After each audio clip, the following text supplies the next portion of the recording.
So magandang umaga po mga bayang sabongero, sa lahat po ng ating mga kaibigang OFW, sa lahat po ng mga seaman dyan. Sana po ay huwag kayong magsawang mag-like, mag-subscribe sa aking YouTube channel para po naman notify ninyo lagi ang aking mga latest videos na ina-upload po.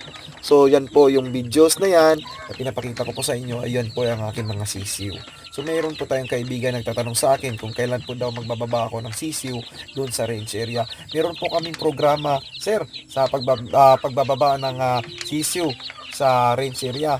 Every po 1 month old na ang age ng aming sisiw na ibababa na po namin ang aming mga sisiw sa range area. Pero bago po yan, dapat na ibigay po namin yung 4 na bakuna. Ano po ba yung 4 na bakuna na binibigay namin? Yun po yung Gumboro, B1B1, Foulfax at Lasota. So ang kailan po ba dapat magbibigay ng Gumboro at B1B1?